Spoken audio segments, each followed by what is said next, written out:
नमस्कार, मी स्वप्नील पाटील आणि आपण वाचतोय रवींद्र ठाकूर लिखित धर्मयुद्ध ही कर्णाच्या जीवनावर आधारित कादंबरी. आज वाचूयात भाग 11. पांडव जिवंत आहेत, द्रुपदाच्या राज्यात सुरक्षित आहेत आणि एवढंच नाही तर राजकन्या द्रौपदीसाठी ठेवलेला अवघडपण जिंकून त्याचे जावई झाले आहेत हे ऐकून पितामह भीष्म आनंदून गेले. परंतु गेल्या काही दिवसांपासून त्यांच्या कानावर आणखीही काही बाही येऊ लागला आहे. ते ऐकून त्यांना अगदीच राहावलं नाही. सरळ धृतराष्ट्राच्या महालात जाऊन ते म्हणाले, हे मी काय ऐकतो आहे महाराजा? पांडव हे कुरुराज्याचे वारस नाहीत ही वंदता कोणी पसरवली? पांडव हे पांडुराजाचे नियोग पुत्र असल्याने राज्याचे वारस ठरत नसतील तर त्याच न्यायानं तू आणि तुझे पुत्र ही राज्याचे वारस ठरत नाहीत. नियोग ही आर्यांची प्राचीन कुल परंपरा आहे.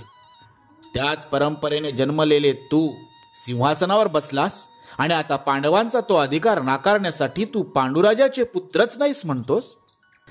धृतराष्ट्र वाचा गेल्याप्रमाणे बसून होता. दृष्टीहीन बुबुळांची अस्वस्थ उघडझाप सुरूच होती. त्याला बोलावंसं वाटत होतं पण बोलता येत नव्हतं. पितामह पुढे म्हणाले, राज्यात पसरणाऱ्या वंदतांनाही राजा जबाबदार असतो आणि ही वंदता तर हेतुतःच पसरवली गेलेली दिसते. आता या समस्येवर एकच उपाय मला दिसतो, तो मी राजसभेत सांगेन. उद्याच राजसभा भरवायची व्यवस्था कर. धृतराष्ट्रानं घाईघाईनं विदुराला बोलावून घेऊन राजसभा भरवायची व्यवस्था केली. पितामहांच्या आज्ञेवरून बोलवण्यात आलेल्या राजसभेत काहीतरी महत्वाचा निर्णय होणार या अपेक्षेने सभाजनांची अपूर्व गर्दी लोटली. आजच्या सभेत सर्वप्रथम पितामहाच बोलणार हे सांगायला नकोच होतं. अपेक्षेप्रमाणे ते बोलायला उभे राहिले. शरीर आता वार्धक्याकडे झुकलं असलं तरी मनाचा कणखरपणा, बुद्धीची विवेकशीलता वृद्ध चेहऱ्यावर दृगोच्चर होत होती. परंतु त्याचबरोबर त्या जराजर्ज चेहऱ्यावर आज विकलता जाणवत होती. खरंच माणूस पिकत जातो तसतसं त्याचं मन अधिकाधिक कोवळं होत जातं की काय? अंतःकरणापासून बाहेर पडणारा त्यांचा एक एक शब्द सभाजन आतुरतेने ऐकू लागले. महाराजा, कौरव माझे आहेत तसे पांडव ही माझेच आहेत. कौरवांचं रक्षण करणं हे माझं कर्तव्य आहे, तसं त्यांचंही रक्षण करणं हे माझं कर्तव्य आहे. एवढंच नव्हे तर तुझंही ते कर्तव्य आहे. हे राज्य कौरवांचं आहे तसंच पांडवांचंही आहे. या राज्यावर त्यांचाही तेवढाच हक्क आहे. खरं तर तो यापूर्वीच त्यांना मिळायला पाहिजे होता, परंतु अजूनही वेळ गेलेली नाही. सन्मानपूर्वक बोलावून घेऊन राज्याचा अर्धा हिस्सा त्यांना दे. त्यातच सर्वांचं कल्याण आहे आणि प्रजाजनांचीही तीच इच्छा आहे. वारणावताला जे घडलं त्याविषयी ते काय बोलतात ते तुलाही माहीत आहेच. बोलायला उत्सुक असलेल्या दुर्योधनाला उद्देशून आणि किंचित आवाज चढवून ते म्हणाले, लोक दूषणं देत आहेत ती तुला, पुरोचनाला नव्हे. अजूनही शहाणा हो. त्यांना अर्ध राज्य दिलंस तर दुष्कीर्तीचा तो कलंक तरी धुवून निघेल. त्याऐवजी भलताच काही विचार केलास तर अपयशाचा आणि दुष्कीर्तीचा धनी होशील हे पुरतं ध्यानात ठेव. सभेत सर्वत्र जीवघेणी स्तब्धता पसरली होती. इतका वेळ पितामहांना अडवून बोलायला उत्सुक असलेला दुर्योधनही गप्पच झाला होता. परंतु तो फार वेळ गप्प बसणार नाही हे त्याच्या हालचालीवरून सहज जाणवत होतं. पितामहांचं बोलून झालं की द्रोणाचार्यांनी बोलायचं ही सभेची आजवर चालत आलेली रीत पाहता सभाजनांचे डोळे साहजिकच द्रोणाचार्यांकडे ओढले गेले. आपला काय सल्ला आहे आचार्य? महाराजा म्हणाला. द्रोणाचार्य म्हणाले, भीष्मांनी व्यक्त केलेल्या विचारांशी मी सहमत आहे. दूत पाठवून पांडवांना बोलावून घ्या. राजकन्या द्रौपदीशी विवाह झाल्याबद्दल आनंद व्यक्त करणारा संदेश पाठवा. राजा द्रुपदाचाही आहेर देऊन सन्मान करा आणि ते इथं आल्यावर कुठलाही भेदभाव न करता त्यांना सन्मानानं वागवा. हाच आर्य धर्म आहे महाराजा. वा वा वा वा, काय पण सल्ला आहे. दुर्योधन म्हणाला, कुरु राज्याचे आधारस्तंभ राज्याची विभागणी करण्याचा चांगला हिताचा सल्ला देत आहेत. दुर्योधनाने केलेला आरोप द्रोणाचार्यांना मुळीच सहन झाला नाही. ते म्हणाले, आम्ही चुकीचा सल्ला देत आहोत असं तुला वाटत असेल तर काय न्याय ठरेल ते तूच सांग, नाहीतर त्यांच्याविषयी तुला द्वेष वाटतो हे मान्य कर. महाराज, द्रोणाचार्यांनी दिलेलं आव्हान स्वीकारून दुर्योधन म्हणाला, कुरुराज्याचे उत्तराधिकारी तुम्हीच आहात. ते तुम्हालाच मिळालं पाहिजे. ते शक्य नसेल तर तुमच्या नंतर ते तुमच्या वंशजांना मिळालं पाहिजे. तेच न्याय ठरेल. मग काय व्हायचं असेल ते हो. आणि द्रोणाचार्यांकडे पूर्ण दुर्लक्ष करून कर्णाला उद्देशून तो म्हणाला, तुला काय वाटतं अंगराजा? कर्ण म्हणाला, कुरुराज्यात ज्यांना धनवैभव मानसन्मान सारं काही मिळालं त्यांनीच असा सल्ला द्यावा यासारखी आश्चर्याची आणि खेदाची गोष्ट नाही. महाराजांनी अशा सल्लागारांचं जरूर ऐकून घ्यावं, परंतु अंतिम निर्णय मात्र स्वतःच घ्यावा. आपल्या बलशाली राज्याची विभागणी करणं योग्य ठरेल की अयोग्य याचाही त्यांनी विचार करावा. कोणत्याही परिस्थितीत राज्याची विभागणी हितावह ठरणार नाही असंच मला वाटतं. द्रोणाचार्यांच्या अंगाचा आणखीच भडका उडाला. कर्णाचा रोख लक्षात येताच एकदम संतापून ते म्हणाले, दुष्ट माणसा, महाराजाला चुकीचा सल्ला देऊ नकोस. आम्ही कुरुराज्याचे हितचिंतकच आहोत. आमच्या सल्ल्याप्रमाणे घडत नाही तर राज्याचा विनाश अटळ आहे हे निश्चित समज. महाराजा, महामंत्री विदुर धृतराष्ट्राच्या विनवण्या करू लागला. जे कार्य सामोपचारानं साधण्यासारखं आहे ते युद्ध करून साध्य करावं असं म्हणणारा माणूस करंटाच म्हणावा लागेल. कुरुश्रेष्ठ भीष्म सांगताच तेच हितावह ठरेल. द्रोणाचार्य अनुभवी आणि ज्ञानी आहेत, ते चुकीचं सांगणार नाहीत. महाराजा द्रुपद, द्वारकेचा राजा श्रीकृष्ण हे ज्यांचे मित्र झाले आहेत त्यांचा पाडाव अशक्य आहे. आपण त्यांना लाक्षागृहात जाळून मारण्याचा प्रयत्न केला. हा प्रवाद अजून मिटलेला नाही. तोच ते जिवंत असल्याची वार्ता आल्यानं लोक आनंदी झाले आहेत. केव्हा एकदा ते पाचही बाहू डोळ्याला दिसतील असं त्यांना झालं आहे. त्यांच्या मनाला संतोष होईल असाच निर्णय घे महाराजा. तू प्रथम राजा आहेस आणि त्यानंतर पिता आहेस. प्रथम राजाचं कर्तव्य कर. दुर्योधनाचं ऐकून विनाशाला निमंत्रण देऊ नकोस. एवढं सगळं झाल्यावर तरी चुकीचा सल्ला देणारे कोण आणि हितावह सल्ला देणारे कोण याचा विचार कर. हा कर्ण मूर्ख आहे, त्याचं ऐकू नकोस. दुर्योधन, कर्ण आणि हा शकुनी यांचं कोणाचंही ऐकू नकोस. राजकारण त्यांना कळत नाही, ते अपरिपक्व आहेत. गांगेय भीष्मांचाच सल्ला योग्य आहे. पांडवांना अर्ध राज्य देऊन हा तंटा मिटव महाराजा. मूर्ख दासीपुत्रा, दुर्योधन कडाडला. त्यांना पांडव म्हणताना तुझी जीभ झडत कशी नाही? दिवंगत महाराजांशी त्यांचा संबंध जोडू नकोस. ते असलेच तर कौंतेय आहेत, पांडव कदापि नाहीत. इतका वेळ ऐकत असलेला महाराजा काही नुसताच ऐकत बसला नव्हता.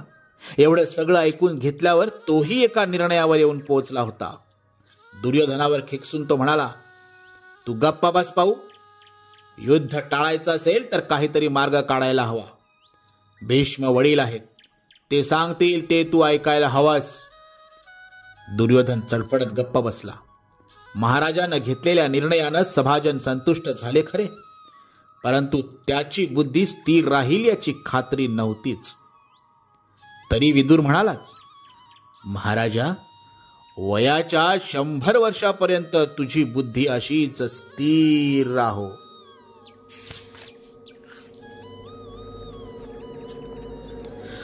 पांडवांना विधिवत निमंत्रण पाठवण्यात आलं. महामंत्री विदुराचीच त्या महत्वाच्या कामावर नियुक्ती करण्यात आली होती. तिकडे कांपिल्य नगरीतही बरंच काही घडलं होतं. भुज्यतामिती, तुम्ही पाचही भाऊ हिचा उपभोग घ्या. मातेनं दिलेल्या या आधणेप्रमाणे आम्ही पाचही भाऊ द्रौपदीशी विवाह करणार आहोत असं युधिष्ठिराने सांगताच महाराजा द्रुपद म्हणे फार संतापला होता. माझी कन्या म्हणजे तुला भिक्षा वाटली काय? द्रुपद ओरडलाच. युधिष्ठिराचा निषेध करून तो म्हणाला, असं करायला मी काही अनार्य नाही. त्यावर युधिष्ठिर म्हणाला, तू ज्यांच्यावर राज्य करतोस त्या अनार्य जमातींमध्येही ही रीत अस्तित्वात आहे. अनार्यांच्या कितीतरी चालीरीती आर्यांनी स्वीकारल्या आहेत. आणि बहुपतिकत्वांचंच म्हणशील तर आर्य जमाती सप्त सिंधूंच्या पलीकडे राहत होत्या तेव्हा त्यांच्यात बहुपतिकत्वाची रीत होतीच. असे अनेक विवाह यापूर्वी झाले आहेत. जटिलेनं 7 ऋषींशी विवाह केला होता. कण्व ऋषींची कन्या वाक्षी हिनं 10 तपस्वी भावांशी विवाह केला होता. अशी कितीतरी उदाहरणं त्यानं सांगितली तेव्हा कुठं म्हणे महाराजा द्रुपद युधिष्ठिराच्या विचारांशी सहमत झाला. द्रौपदीला विचारायची गरजच पडली नाही. तिची संमती गृहीतच धरली गेली. स्वयंवर पाड पडलं होतंच. आता विधिवत विवाह सोहळाही संपन्न झाला. त्या निमित्तानं द्रुपदानं आणि श्रीकृष्णानं पुन्हा अनेक राजे महाराजे गोळा केले. स्वतः श्रीकृष्ण, त्याचा मोठा भाऊ बलराम, सेनापती कृतवर्मा, युयुधान, सात्यकी यांच्यासह कांपिल्य नगरीतच थांबले होते. कुंतीची भेट घेऊन विदुरानं तिला सगळा वृत्तांत सांगितला. मुलांसह हस्तिनापुरात यायचं म्हणताच तिला फार भीती वाटू लागली. परंतु विदुरावर भिस्त टाकून तिनं यायचं मान्य केलं. स्वतः श्रीकृष्णही त्यांच्यासोबत असणार होताच. आत्याची मुलं म्हणून श्रीकृष्णाला त्यांच्या हिताची काळजी वाहणं गरजेचं वाटत होतं. हस्तिनापूरच्या राजमहालात पांडवांचं सपत्नीक भव्य स्वागत करण्यात आलं. कित्येक लोक त्यांच्या स्वागतासाठी थेट नगर सीमेपर्यंत गेले होते. नववधूला पाहण्यासाठी स्त्रियांचीही मोठीच गर्दी लोटली. नगरात जिकडे तिकडे नववधूच्या रूपागुणांचे तोंड भरभरून वाखाणणी झाली. 5ही भावांच्या भाग्याचा अनेकांना हेवा वाटला. राजवाड्यात एकीकडे आनंद आणि उत्साह ओसंडत होता तर त्याच वेळी दुसरीकडे दुःखाचे उसासे बाहेर पडत होते. दुर्योधन, दुःशासन, शकुनी किंवा कर्ण यापैकी कोणीही त्यांच्या स्वागतासाठी गेलं नव्हतं की त्यांची भेट घेऊ इच्छित नव्हतं. आपल्या मुलाचं वागणं ध्यानात घेऊन मग महाराजा धृतराष्ट्रानंच पुढाकार घेतला. दूत पाठवून युधिष्ठिराला बोलावून घेतलं. त्याला मायेनं जवळ घेत तो म्हणाला, पुत्र युधिष्ठिर, तुझा पिता पांडुराजा याच्या पराक्रमामुळेच आपलं हे कुरुजांगल राज्य एवढ्या वैभवाप्रत गेलं आहे. पण तुला एक सांगू, मोठा भाऊ म्हणून तो मला फार मान देत असे. अगदी माझ्या सल्ल्याशिवाय तो काहीही करत नसे. तू त्या पराक्रमी पित्याचा पुत्र आहेस. तूही तुझ्या या आंधळ्या काकाला तेच प्रेम दिलं पाहिजेस बरं. तुझे भाऊ किती हट्टी आहेत हे तुला माहीत आहेच. तेव्हा तुम्हा भावाभावात भांडण नको म्हणून मी एक ठरवलंय. तुला मी खांडवप्रस्थाचं राज्य देतो. तुम्ही 5ही भाऊ तिथं राहून सुखानं राज्य करा. तुला माहीत आहे का पुत्र युधिष्ठिर, महाराज पुरुरवा, महाराज नहुष, महाराज ययाती यांच्या काळात खांडवप्रस्थ हीच कुरुजांगलांची राजधानी होती. आपल्या त्या राजधानीला तुझ्यामुळे पुन्हा ते वैभवाचे दिवस दिसतील असं मला वाटू लागलं आहे.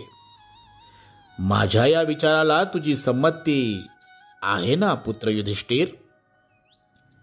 आणखी असं पहा, तुम्ही 5ही पराक्रमी भावंड तिथं असलात तर खांडव वनातल्या नाग लोकांनाही आपला वचक राहील आणि त्यांचा आपल्या कुरुराज्याला होणारा उपद्रवही थांबेल.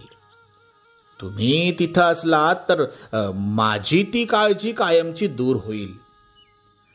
धृतराष्ट्राची ती साखर पेरणी, तो करत असलेल्या गयावया हे सारं पाहता मनमिळावू स्वभावाच्या युधिष्ठिराला नाही म्हणणंच अशक्य झालं. त्याची मूकसंमती गृहीत धरून महाराजांना युधिष्ठिर खांडवप्रस्थाचा राजा झाल्याची घोषणाही करून टाकली. एका दगडात 2 पक्षी मारायचा धृतराष्ट्राचा डाव कृष्णानं कधीच ओळखला होता, परंतु तरीही त्यानंच पांडवांची समजूत घातली.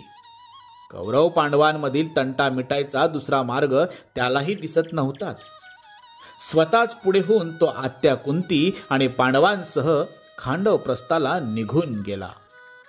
खांडवप्रस्थ म्हणजे काय साधी गोष्ट नव्हे. उत्तरेला कुरुजांगल राज्याची दक्षिण सीमा आणि दक्षिणेला शूरसेन राज्याची उत्तर सीमा यांना व्यापून असलेल्या विस्तीर्ण भूप्रदेशात खांडव वन पसरलं आहे. त्याच निबिड अरण्यातून वाट काढत निघालेली दक्षिणाभिमुख यमुना थोडी पुढे गेल्यावर गंगेच्या भेटीसाठी आतुर होऊन पूर्वाभिमुख झाली आहे.